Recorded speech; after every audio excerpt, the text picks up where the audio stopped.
Hi everyone, welcome to a new episode of Moksha Canada Youth Leadership Series. And today we're talking about the second part of self-care and motivation. That is self-care books and recommendations and things you could do to relax whenever you have time and make sure you give some attention to yourself after a busy day. So self-care books are actually one of the most useful ways sometimes, which you just need in case you want to improve yourself on something and you want to do professional development or personal development. So I go to self-care books a lot. So what about all of you? What do you say? Carlo, Ravindu, Jessenia, what's your opinion? Yeah, actually, I go do ahead. listen to a lot of audio tapes of self-care and I read sometimes. And yeah, I can share some books later on that I read. Yeah, me too. I like to read a little bit before bed each night, and I've been getting into Atomic Habits, the book that we talked about in our last podcast, and The Art of Witty Banter by Patrick King, which is a good book on how to make better conversation. Really good if you're into business or literally anything. But yeah, and so those are some books, and I'm sure I'll think of more as we go along. That's amazing. I agree because like the Atomic Habits, that one was like I think like that's been like on the top charts for quite a while, even on Amazon. Yeah, no, I haven't read actually any myself, but hearing you guys speak about it is really motivating me. So maybe I'll get on that. Okay, so self-care recommendations. So self-care recommendation books could be like what you mentioned, Atomic Habits. This one I actually read a while ago. It's called Mind Platter. Then there's How to Win and Influence Friends. And any other book recommendations you might have? Yeah, I have Ravindu, I this see book. you have one. Oh, it's like kind of backwards. So I have this book. It's called Think and Grow Rich. I don't know if you guys have read it, but it is one of like the best books for business, and it pretty much talks about the law of attraction. If you guys are into business or like in general, I think everybody should read this. And then later on, I can give you like a short sample of what it is. And then another book I can recommend is Rich Dad Poor Dad. I think that was one of my favorite books that I read, and it was my first business book that I read, and it's really good. So yeah, those are the two books I recommend. I'm looking forward to reading those because I heard a lot about the Rich Dad and Poor Dad. Like there's also a podcast on that. I think there is. Yeah, Right? there was. Yeah, it's really good. It talks to you really about like money and finance, and then business, and then the employment versus like a business owner. So it's like different mindsets, right? It's a really great book. Okay, and so why are these points important? Like when it comes to self-care, that you have to rethink, you have to refresh, and you have to reevaluate your day. Like why do you what else could you put in there, in your opinion?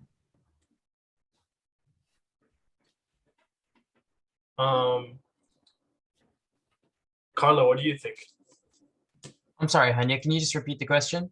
Yeah, so my question is why do you think these points are important to refresh, to rethink, and to evaluate your day, like towards self-care? Like, what is your opinion? Well, I know for myself, like I haven't been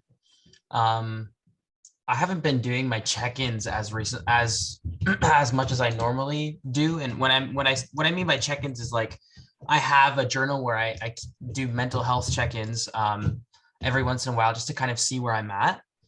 And it really helps me kind of focus and guide myself and make sure that I'm on the right track with my goals and what I want to achieve. But it's also just like a good kind of like, I kind of like to call them like life check-ins. Sometimes I like to, reflect on my day after it's over and like, was I happy with certain interactions that happened? Was I not happy? And I like to think about like, why? And usually when I think about the why, I tend to recognize it's not something that I should hold on to. So I think it's like really useful to evaluate your day and reflect on it. And it just gives me a refreshing perspective. Lately, I've had the attitude of like not necessarily caring what other people think as much and just kind of doing me and doing my own thing. And I feel like these mental health and life check-ins are a good way for me to continue doing that, if that makes any sense. I agree. it's important to do life check-ins because it's really important to know where you at, how do you want to progress, and it's always it's about your development and what you want to do at the end of the day. Absolutely. Yeah. So moving to my next slide, that is, which self-care books would you recommend? There's a lot of 2021 self-recommendations that are coming out as we are going into October. So I know a lot of different websites like Indigo, Amazon, Barnes and Nobles, and like different bookstores are giving out their recommendations. Which ones do you guys recommend? Yeah, I guess I can go first. So I'm just gonna pull up some of the ones that I read here throughout my 75 hard program. It was a lot of fun. A couple different recommendations. Lucid Living by Tim Freak is a great book. If you're into existentialism and kind of opening yourself up to spirituality and whatnot, it's a very short book. It talks about a lot of concepts of reflection of the self and like what is the self, which is really nice. And the whole aspect of it is like experience your life like you would a dream, and it helps you achieve things. So I that's remember my reading first book. The Self and this thing. I think I read that in college in my first year. It was actually part of this introductory sociology course. Like Okay. there, the first theory that we actually studied was towards that. So that's interesting that it's a little bit, it's more detail about that. Yeah, it's really like it's a positive book that kind of makes you think about things at least I never considered or thought before. It relates real life, like waking life, to lucid dreaming, which is a really cool concept. It talks a lot about like manifestation.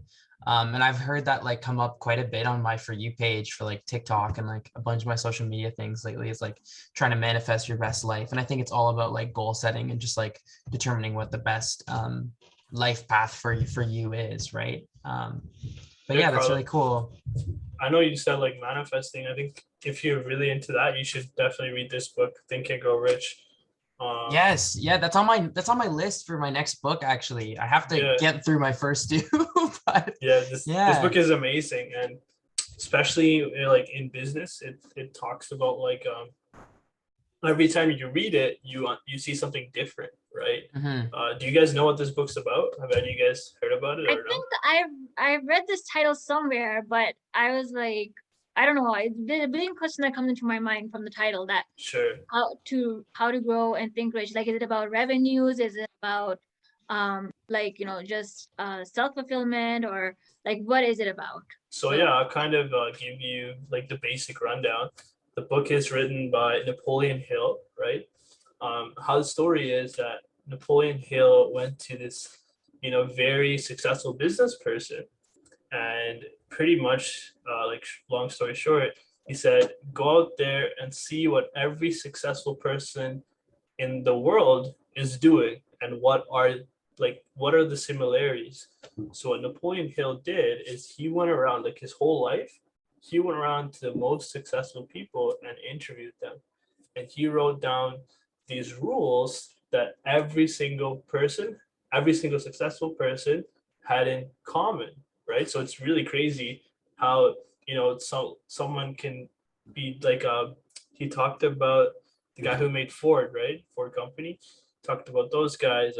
All these different successful people, they're very similar in their thoughts when it comes to business. And it talks about that really what they did most is they manifest and they really think of becoming successful before they actually did it, right? And that's where the whole topic comes of Think and Grow Rich. And every single rule there is about a different topic. And in this book, you don't need to read from page 1 to like the end. You can actually read from like middle to middle, so you can go like to chapter, pick which one is which one comes to you, and then you can read like that. So yeah, it's kind of a short example of the book. That sounds interesting. Yeah, it's really great. And now on to the next topic, that is self-care techniques. So self-care techniques is how you can refresh yourself from a stressful day. So a few self-care techniques that are pretty common is to make sure you sleep, take shower, read books, exercise, and cook something, or maybe learn something new. So what do you guys recommend what do you guys recommend that could be that could be other self-care techniques?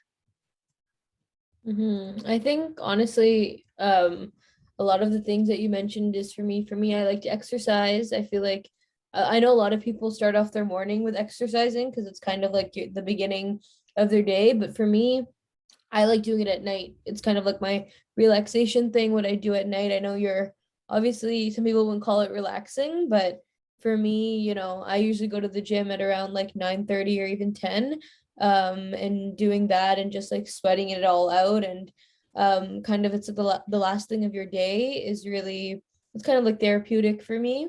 Yeah, I also agree with the cooking. I really like to cook, so doing that, doing like mindless activities that have nothing to do with school or other tasks like that. Like, at school, obviously I'm doing business and finance and accounting, so it's a lot of numbers. So when I'm not doing stuff like that, then I like to, touch into more my artistic side, I guess you could say, listening to music and yeah, I think also a big thing for me is sleep for sure. I always notice there's a huge change in like my mood and my overall like even outlook or perception for the day based on how much I've slept the night before. And I think especially when it becomes like consecutive nights, then you definitely feel like the stress or the anxiety creeping up more and more when you haven't had for me it's like 8 hours at least of sleep. Yeah, you need at least 8 hours, I feel like, Yeah. to properly function for the next day. And I just want to like absolutely reflect everything you said, like especially those those late night gym sessions. I feel like I had one, I mean, it wasn't late night. It was like 9:45 to 10:45 or something like Yeah. that. It was like the last slot that I could book off on my good life. But I had like a really long day because Wednesdays tend to be my longest days. Um, and I was like, am I really going to go to the gym right now and do this lip session? Yeah. But I did. Like I powered through it. And it's funny because like my gym session involves me having to bike downtown and then bike back. Right. So it's like there's two workouts in between the workout, I feel like. But it's become such a, like, just reflecting what you said, it's become such a peaceful state for myself at the gym, like listening to my favorite music, cranking out some weights, just doing my thing. Like it's like such an act of self-care. It's like putting you first. And I think that's what I love about it, because it's not only helping my physical body, but it's helping my mental health quite a bit too. Mhm. Like it really does get all of your aggression and anger even, or like stress. Like for some days, if I have a situation or an interaction I didn't like or I didn't enjoy, like I'm definitely lifting heavier that day, right? Like that's just kind of like how it happens. Yeah. Um, Cooking, I've recently discovered that I suck at cooking. It Like takes time, don't worry. it You does take time. It does, but like I like food, so like I should really develop more cooking skills and like get into like following a recipe as opposed to just like putting a piece of meat and some veggies together. You know what I mean? Like I think it's time for me to get creative and like dive deeper into my self-care routine by like learning how to like cook more. I don't want to say like better food or like healthier food, because I feel like the food I eat is healthy, but just like more intricate, just like more involved. Um, and that's an act of self-care too. Like there's this whole concept of like food meditation.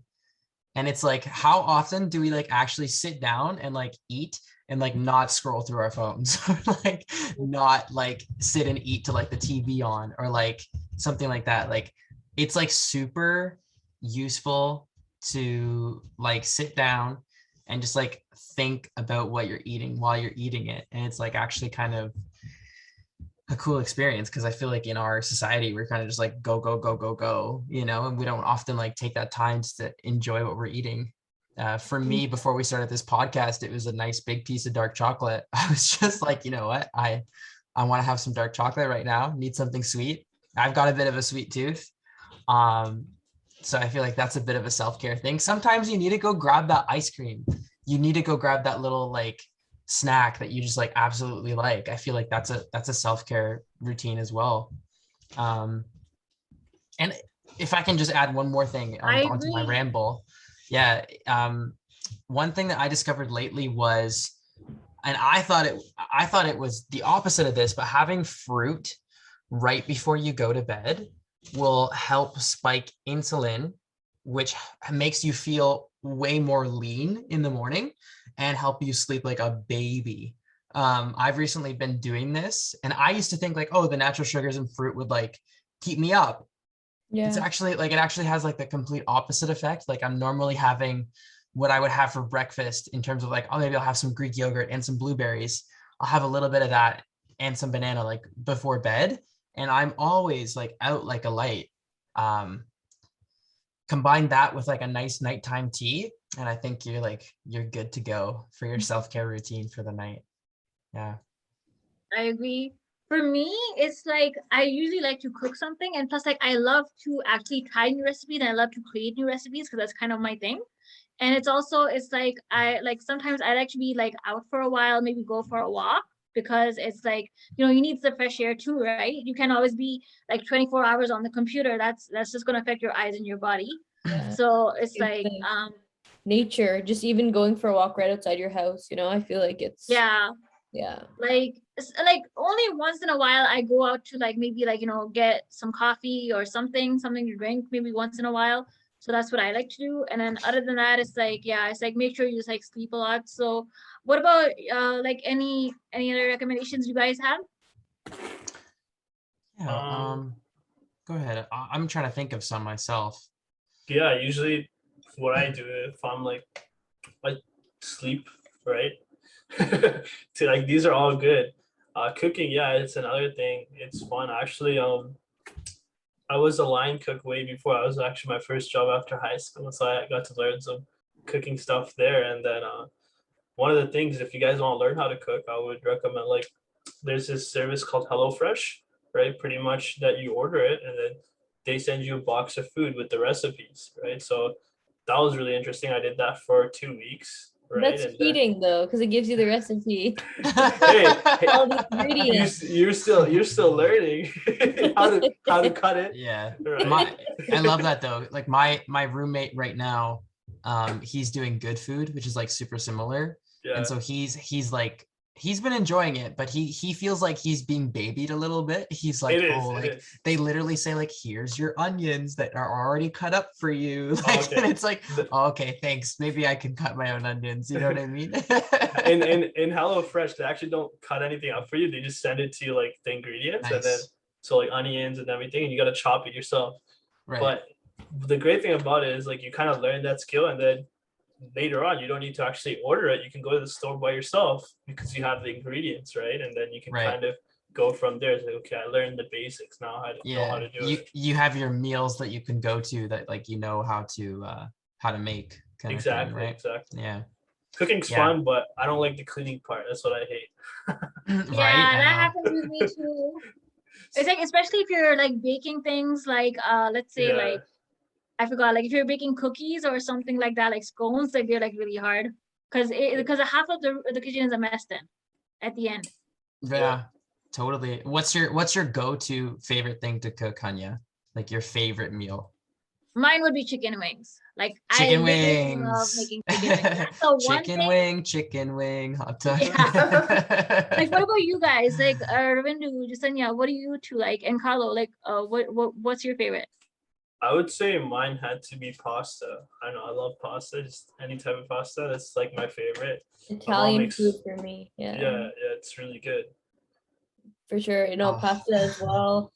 I've always wanted to try pizza in like a wood-fired oven. I've never had one, obviously, but like I've done like the dough from scratch and stuff, but I feel like it never comes out properly. But when you go out and they do it in those ovens and they come out like in 3 minutes. Come out properly. Yeah.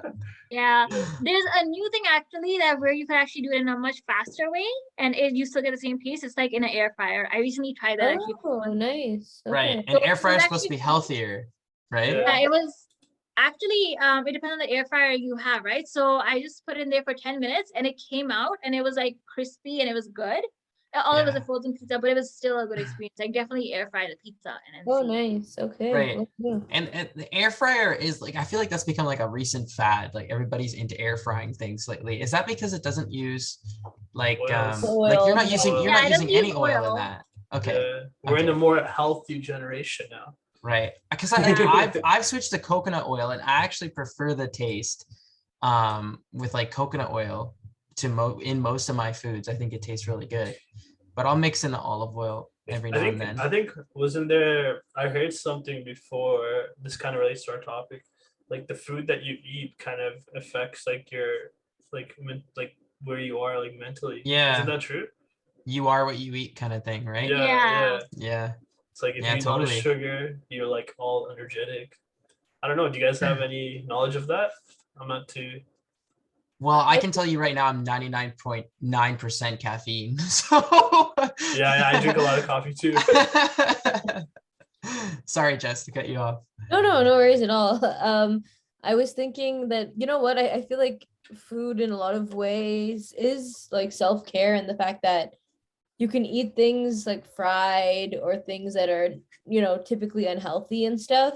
And it's almost like going back to Carlo, your presentation on Tuesday. It's like that instant gratification thing if you feel so good in the moment, and like it's like you want more and more, and it's addicting. But then when you step back and look at it after, the next day, for example, you're like, oh my gosh, what have I done? I don't feel good anymore. So I feel like it gives you like that high for, a few hours or whatever. But then when you start fueling your body and putting in like the right stuff in and nutrients and all of that stuff, then it's like more of a long lasting, long term um side effects, and obviously better for your health. So I remember where the idea came. I was watching a video on YouTube, actually from Y.E.S Theory. They did like a challenge where one of the hosts there, he just ate only junk food for like a week, and then the other one ate only healthy food for a week, and then they kind of compare like side to side. And the person that ate the junk food is like, he was like, when he ate, it felt good, but when you like go to sleep and you wake up the next morning, you feel super tired and like super Yeah. exhausted. But the other one, who ate the healthy food, he just felt great all along. Like you could wake up early, you feel good. So I think yeah, self care and like food, it has a really big thing.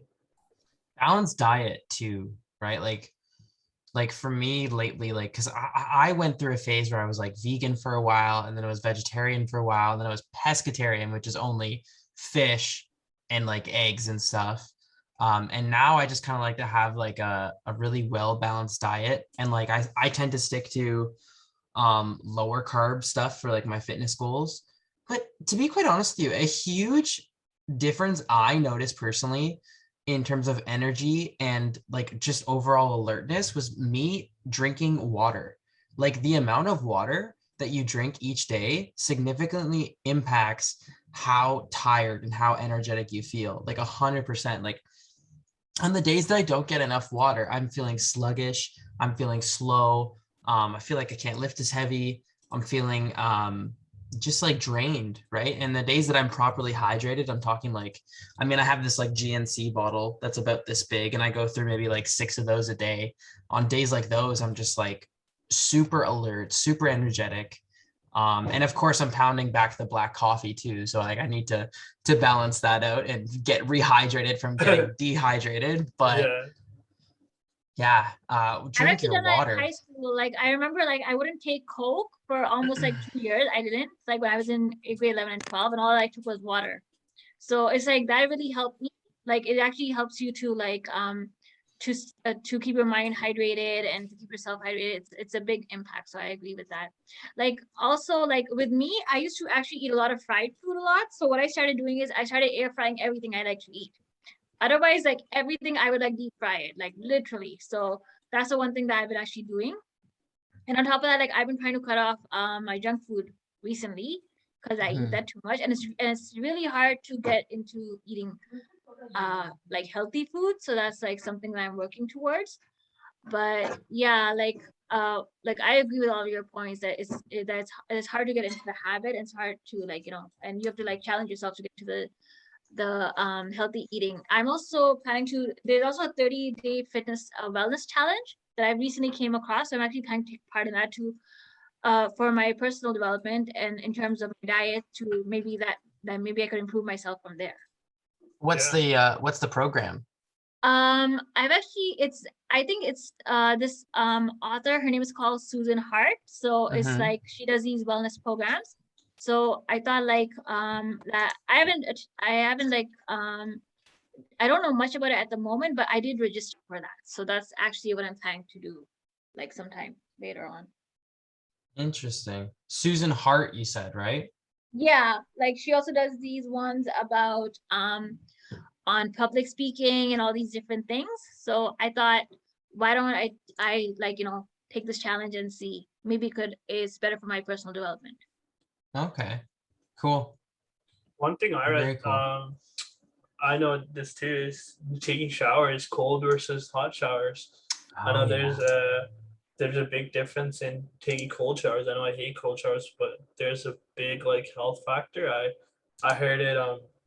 What I read is that it increases your circulation. Helps with muscle soreness, and like I also heard that it helps like with the growth of hair and like heightens your immune system. Have you guys heard anything about that stuff?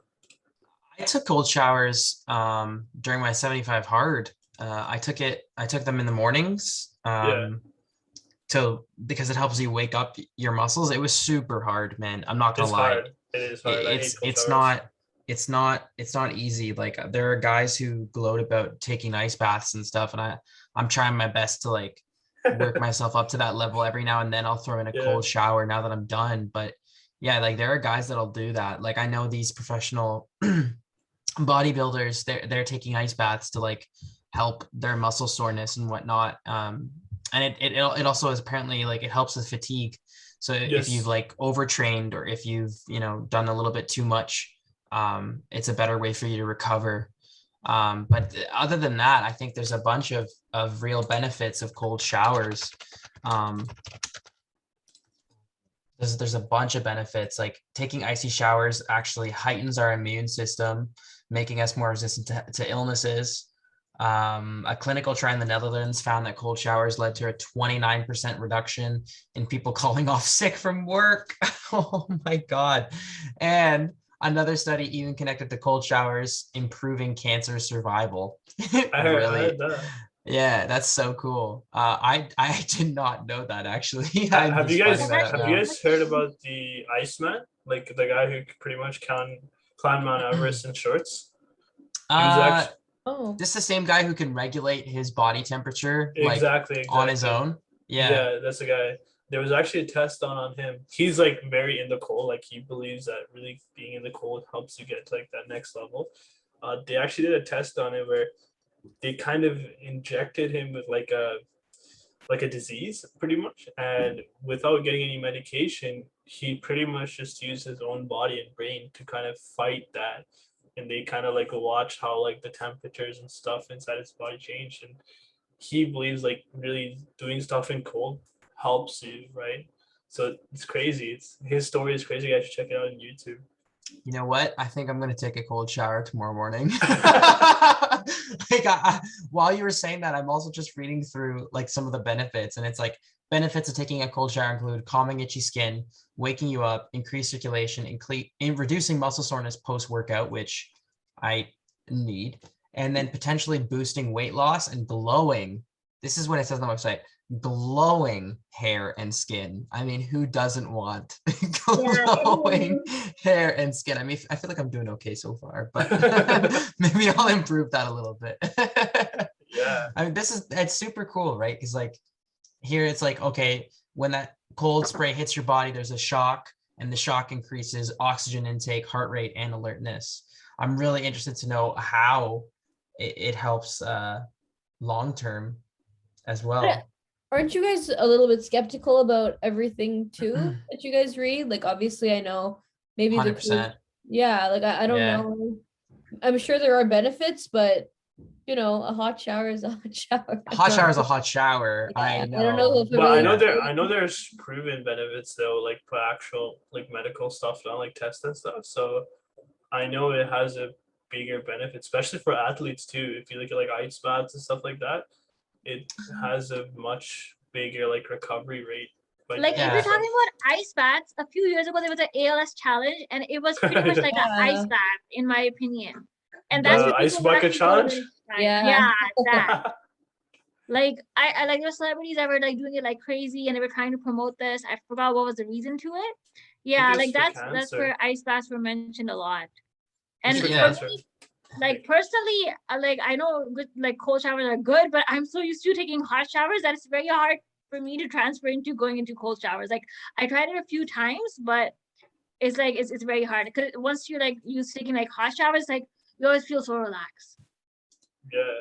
Right, of course. But I think that's the thing. Like you feel relaxed after you take a shower. And I think if you take a cool shower right when you wake up in the morning, the idea is that it helps you Wake become up. alert and ready for Yeah. the day. Like, I mean, you've all seen those, like, they're kind of BS, like YouTube ads sometimes about the entrepreneurs who are like, I wake up at 4 o'clock in the morning, hop into a cold shower, get into my Jaguar and cruise down while reading a self-help book. And it's like, okay, maybe that's a bit too much for me there, Yeah. pal. But no, like I'm super skeptical too, because it's like, you know, how are you going to prove that it like helps with cancer? Like, I don't think the research is there. It could be, I'm not sure, but I do think I see a lot of like professional athletes doing it. So it's got to be one of those things that are like, it definitely helps with like muscle soreness. And that's kind of how I'm looking at it. And I think it definitely helps with like alertness. Those two things I think we can say are like pretty, you know, solid. Yeah, no, cool. It's cool. I did do it for quite some time, but it's difficult, man. It's hard, It's yeah. difficult. Yeah, for sure. That's the point, I think, too, though, is like building 100%. yourself up to that level Imagine of you could just like difficulty. wake up every day and just jump in the cold shower without like Head knowing in. nothing. Yeah. Yeah, I can't yeah. do it. Like that takes discipline, right? It does, yeah. But if It you're taking a was cold one in the morning, can you like take a hot one at night type of thing? yeah, like I that's don't Well, think it's up there's a to set you. rule. Yeah. Yeah, Well, I don't Yeah. if you want to get into it, what I would recommend is like do like warm and then like intervals of cold. Sometimes I do that, like especially like Okay. when I wash my hair, I like Yeah, to use like cold, right? I do that at Uh, the end of my shower because I've Yeah, me recently too. bleached my hair, so they've told me, oh, no hot showers and stuff. So I haven't really been listening, but I try to put it Oh. on for like 20 seconds at the end, really cold, and then I run out. yeah, what you can do is like increase the time over like longer. So maybe next No day hot you do 30 showers at seconds. all. That's pain. I feel that. Or you can just go turn off the hot water in your house and then have to deal with it. Actually, the hot water's not working in my house right now. Oh, So So there you go. the universe really said cold showers for you, Yeah. Jess. it's a sign. The universe is like, Jess, we need to teach you some discipline right now. Yeah. Let's do only cold showers. But I feel like that's what it's for too. Like also for more than anything else, like yes, there are benefits to it, but it's I think it's also about the discipline and like being strong enough to kind of just hop in there and do it, because it's like a simple thing that we should all know that we can like push ourselves to do, but it's like a level of comfort, right? It's like pushing past that comfort level, and I think that's what it's all about too. So Yeah. yeah, Especially well, they say if you can beat your comfort, you can achieve big stuff, right? So yeah, well, discipline is key, right? Like I was just to go off on a tangent, this came up on my For You page, but it was Mike Tyson. yeah, Mike Tyson. It was Mike Tyson talking about discipline with Joe Rogan. Not that I watched the Joe Rogan podcast, really. It came up on my For You page on TikTok. But Mike Tyson was like, you know, you're nothing if you don't have discipline. Like, if you don't ever push past your comfort level and try new things, and if you're not disciplined enough to do the things that you don't like or the things that you scare you at least once in a while, like he says, you're nothing without discipline. And I think that like really, really rings true. I think it's really important to push past your comfort level and try new things and dive deep into different stuff. And yeah, like this is kind of going off on a tangent, but yeah, I feel like it also relates. So. Have you heard of the guy David Goggins? Oh yeah, David Goggins has got some amazing stuff out there. so Some amazing stories. His Yeah. is all about discipline too, right? Like just sticking Mhm. to it, and eventually you can beat it if you keep at it. That guy's just crazy though. It's insane, like what he did. Like Yeah. can't imagine, but yeah. Yeah, I mean, he has some pretty cool stories of things he did. Yeah, so if you just stick to it and like really discipline yourself, you can pretty much achieve anything. Agreed. And definitely work hard towards everything too. Yeah. Like, Well, you can work hard, but anybody yeah, can work hard. You gotta work smart. yeah, thing I that's the heard, thing. Work smart. one thing I heard is like if you look at some of the most hardworking people in the world, like construction workers, but sometimes you can be that job forever and work hard. But if you're not working smart and hard, you got to kind of put those things together, and like that's how you can achieve more. I don't I think it's think that would be even an interesting topic to do for a session, the Yeah. difference between working hard versus working smart. Because Yeah. of course, I think you need a bit of both, to be honest. Yeah, I don't 100%. think one outweighs the other, but there's definitely people I know who are constantly working hard, but then they burn themselves out, and that self-care kind of disappears because there's not enough Yeah. time. But whereas working smart, you're able to kind of manage all of your priorities. Burnout's such a real thing. Like burnout, I've recently have been discovering burnout because I'm working 2 part-time jobs. I'm doing school. It's a lot, Yeah. Tomorrow, for example, it's a national holiday for China. So my English students tomorrow have a day off, and therefore I have a day off. So it'll be super nice to catch some Z's in the morning and sleep in a little bit longer than I normally do, and not have to be up for my 7 a.m. class necessarily. But yeah, it's like super important to implement self-care routines and like techniques so you don't get into that like burnout stage. I had that earlier, I think in the summer. That's where I was burned out a lot. Right. Like it was really Okay. hard. Like actually not even around that. I think it was around springtime. So I actually I was attending like several different programs. So I actually had to stop attending some of them because I was like drained out literally from always attending. So I just like gave a break for about a month or so, then I was better. So Right. that's what happened to me. Nice. Yeah. I mean, it's good, I think, to experience at least once, because then you kind of know like where your limit is almost. I don't know if any of you guys feel me on that, but like it was interesting for me to experience that this time where it's kind of like, oh, whoa, okay, I need to maybe start saying no to some things, Yeah, 100%. Yeah. I think We talked about knowing when to take breaks, right? And I think that's don't have to push yourself. Mhm. You gotta relax sometimes too and heal the body. Like Karina said in the chat, do more of what makes you happy, right? Exactly. Absolutely. Awesome. Yeah, I know you guys said talk about working hard and working smart. You guys should definitely read book Rich Dad Poor Dad, because that's kind of the whole idea. Like pretty much, I don't want to spoil it to you guys, but his rich dad is like he says he has like 2 fathers, right? And his rich dad is his friend's dad, who's a business owner, and he never went to university. I don't think he even graduated, but when he at the time he was just starting out a business. And then his poor dad, he talks about in the story, is his dad, who has like a master's degree in university and kind of like he's a teacher. Talk about like the different lifestyles in both, and it's really crazy. But yeah, I don't want to spoil too much. Read that book. It's got some really great details. Interesting. Yeah, no, I mean, I've heard a lot about, I think that's why it's so important, even if you are, in let's say a typical stereotypical role of, having a job, whether it's 9 to 5 or whatever, like having something on the side or doing something else, like kind of like your side hustle, your side business is super important. Like even thinking about Elon Musk, for example. So he actually, it's funny, he went to Queens, he went to my same program before he ended up transferring out to Harvard or wherever. But while he was at Queens, what he did was he would have like he turned out his student residence that he was living in into a nightclub, and he got like students to come in and pay whatever $5-10 at the door, and that's how he was making like his passive income or whatever on the side. So I just feel like some people, they have like that business sense right from the beginning, and it's super cool. Of course he 100%. did. Of Yeah. course for Queens, right? Of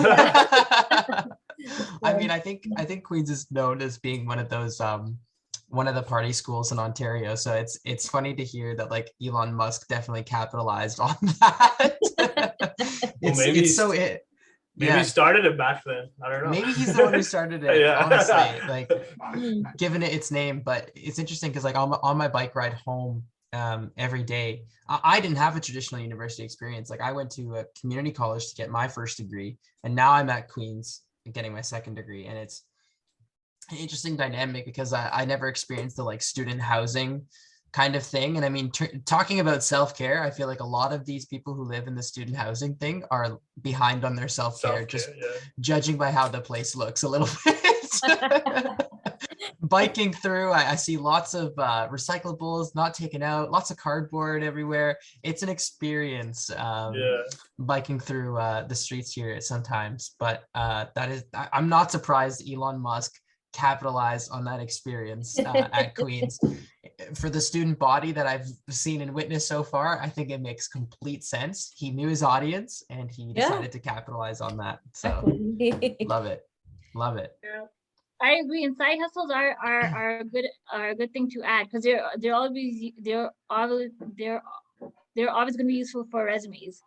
Because if Yeah. like let's say an employer is asking, okay, what do you do aside from just your work, right, and who you are, and you have a side hustle, that makes you a strong candidate.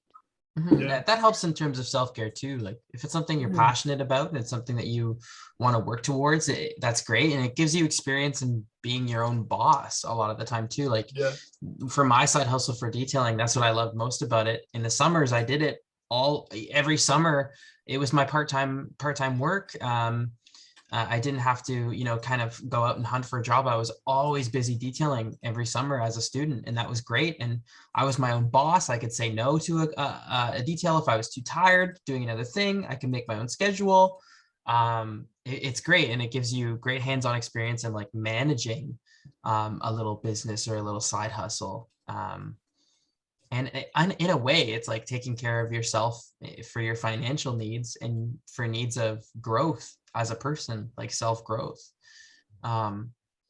Yeah, it's so interesting how like throughout our conversations, all of the lines kind of interconnect and we relate to our past podcasts and things that we've talked about. But And also, like, if you have a side hustle that started as a hobby and you turn that into a side hustle, that can still get you income at the same time. So Yeah, I think that's one of our topics that's coming up. So we should definitely, that's going to be a great topic to talk about. Making your passion into money and business. I think it's a great one to talk about. I see a lot of people doing it.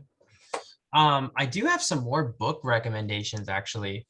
I think I got through first couple ones. There was I'm just going through my stories here.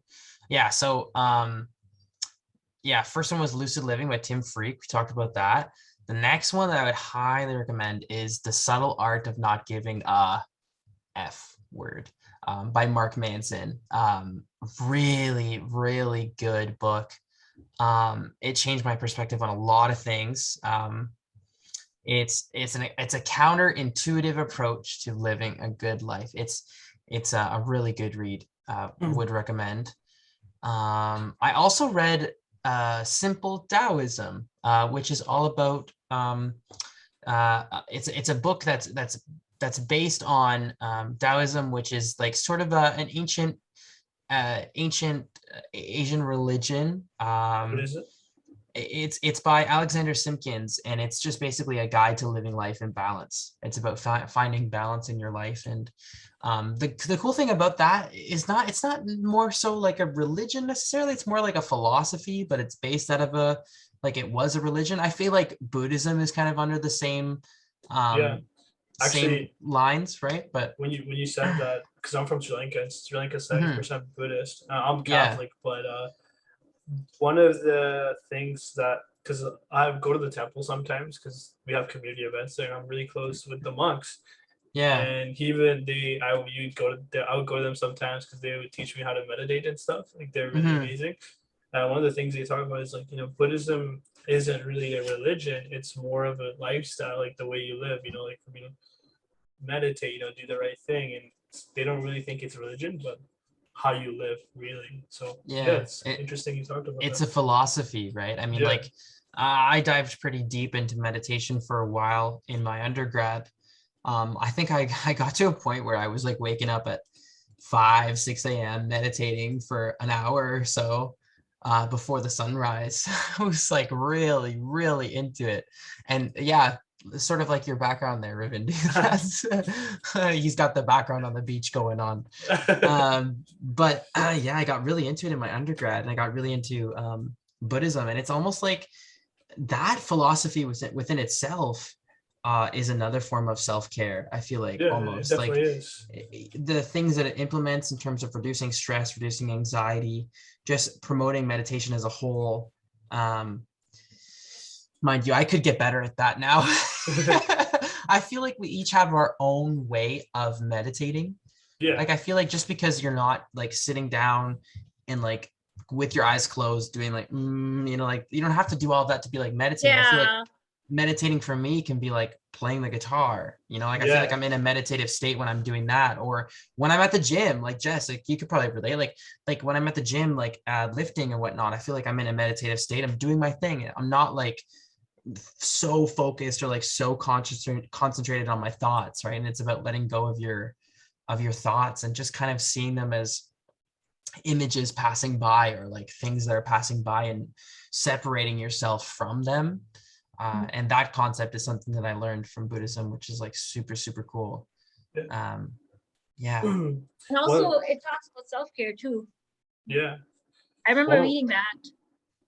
One more thing I want to mention is I have another book for you guys. It's not really like self-care as in motivation, but it's self-care as in like finance. It's a really great book. It's called Finance for Dummies. It talks about the basics of finance, right? So I've read that. I recommend that to anybody that doesn't understand anything about finance to read that book, because it's very simple, right? And then you can kind of go your topics. I know our future topics is going to be about like finances, and that's going to be very exciting because I think self-care for us being young is really about learning about money and finance. And sadly, I don't see a lot of people our age, really focus on that, or they don't even understand it. And the struggle is that most people in Canada retire, right? And that is because the number one reason that no one ever teaches us about that. So I know that one of the topics in the future, we're going to be talking about that.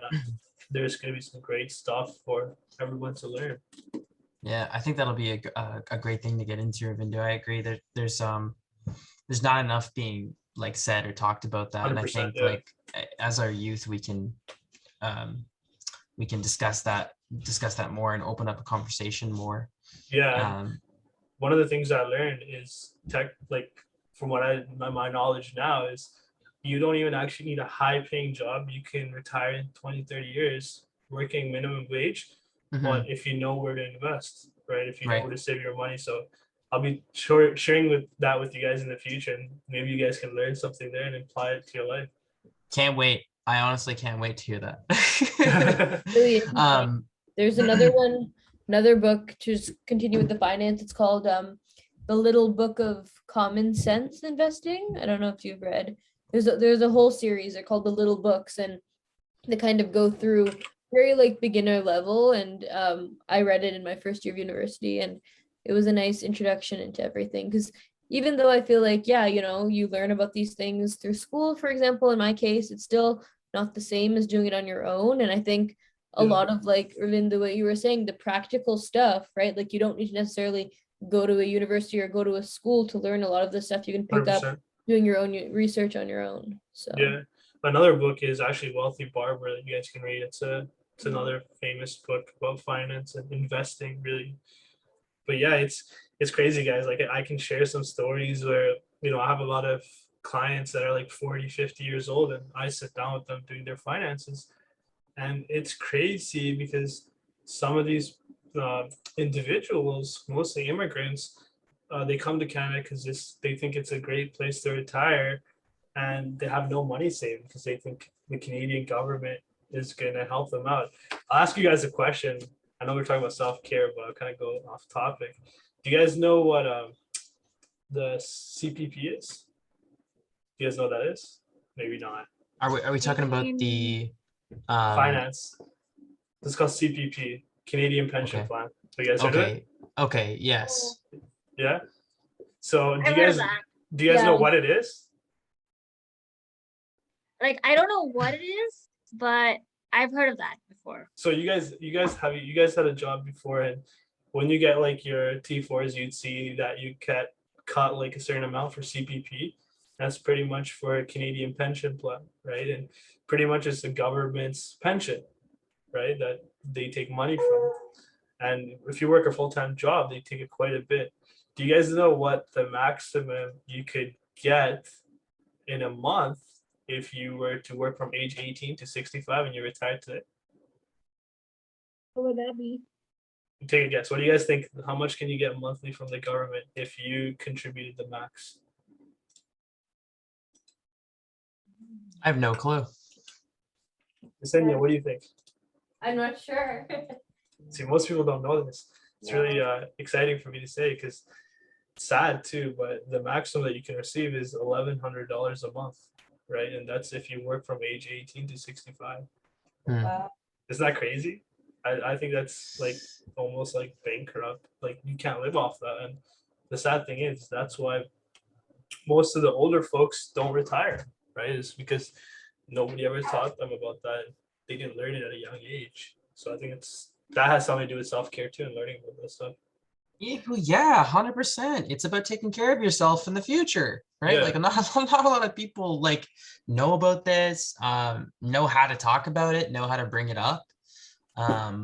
We had like a really cool formal lecture that talked about the Ontario Association for Teachers and the pension plan that's involved for teachers in Ontario, which is really cool because it was the first time that I had thought about that or even really gave it any kind of thought at all, because I was more so focused on just like what I was doing in school and what I was going to be teaching the children. I never thought about the pension fund before. I mean, like for me it's so far away, right? So I'm not really thinking about it too much, but like no, it's really something you have to start planning when you're young. So I know like talking about it would be super beneficial, man, like not only to me but to many people. I can tell you one other story about the pension plan, actually. Teachers pension plan, and kind of I had a client, they're 56, and most people think he works at the U of A, right? And he's been there for like 20 plus years. And most people think if you have a pension, you can't touch it till you're 65. Did you guys ever hear that before? I think I did hear that. Yeah, especially if it's a teacher's pension or kind of like a government pension. Right. So most people think it's that, but here in Alberta, it might be a little bit different in Ontario, but here in Alberta, that's not true. The government pension, you can actually withdraw that money before the age of 55. So I'll kind of tell you how it works. So my client is 56 years old, right? And he just got laid off because the COVID was starting. And crazy thing is, he came up to me to talk about some stuff, and we started looking into his investments. He said, hey, I have this pension. And pretty much from his pension, they're only giving him $2,000 a month, right? And because he's 56, he can't touch that whole pot of money. Do you know how much money he lost on? $500,000. Wow. Right? And the bad thing is, if you don't withdraw that money, and it's like, for example, husband and wife, if they don't withdraw the money and the husband was to pass away, the wife only gets 60% in a typical pension of that monthly income. So they never get that full amount. So it's almost kind of like robbing you of your own money, right? And there's a lot of like tips and tricks that nobody ever teaches you when it comes to finance. And like him being in the U of A for 20 years and only getting $2,000 a month, he felt like it was a ripoff, right? And he lost $500,000 of money. So it's crazy, these things that you would learn in the future. How would you avoid something like that? Like, so what did he do to get himself in that situation? Well, no, everybody gets in that situation. So how you can avoid that is before 55, you have to leave your work and you can withdraw that pension and put it in what's called a lira, right?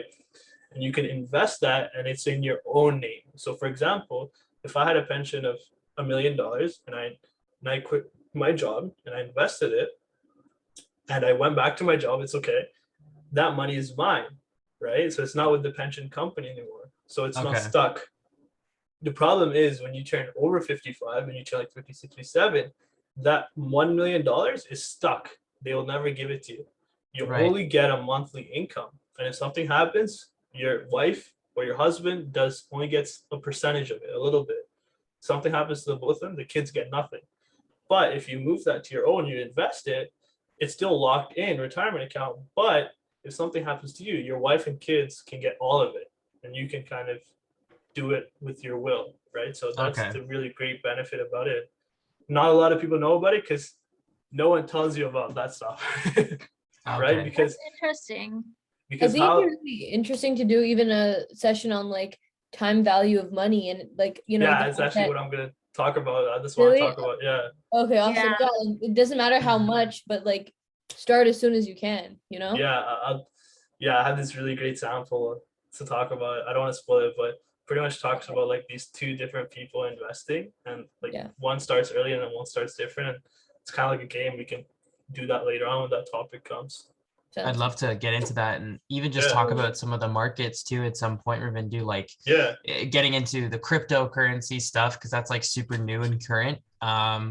Like if you have anything on that, I think that'd be super helpful. I definitely do. Yeah, And just like Yeah. super motivating for young people to know about this kind of stuff. It Right? is, Like you and- said, start when you're young. Yeah. it is. And the problem is that our traditional banks and stuff, they don't teach us about these stuff because if most people think, what do you guys think high interest is? Let me ask you this question. Oh gosh, man. In a savings account, not in like a credit card. That means Thank that you. I mean, I don't, should I say it or? Yeah, You say can it, go for it. first. Well, if it's in a savings account, not a credit card, obviously, Yeah. that means that you're getting it back to you. You're getting the Correct. interest. Yeah. Yeah. So it's What do you good. think typically, like let's say you went to a bank, typically, if it's a good bank, what type of interest do you think a person can get typically? Like 3% or less than. I was gonna say 2 or 3. Yeah. So we'll be learning about how that really affects your retirement. I'm going to show you guys this really cool rule. It tells like depending on the interest you get, like how fast it takes your money to double. So it's this really cool rule about saving money and investing. And I'll kind of show you guys how the banks kind of rip people off and make a lot of money on its way doing that. So I think one of the things that you mentioned, Ravendu, they should be in the next week's session. One of the things about time and growth and about investment. I think we need to hear that in the next session. yeah, And sure, yeah. we had a pretty interesting conversation today about that. Yeah. So thank you everyone for listening to Moksha Canada Youth Leadership series, and be sure to follow us on YouTube, Instagram, Facebook, and Twitter. And hopefully see you sometime soon. And anything you guys want to add? Thank you Thanks. so much, everyone. Yeah, thank you. I Thank think you. I'll be taking notes on those next few sessions. We'll see you again next week. See you guys. Bye. Bye. Bye, everyone.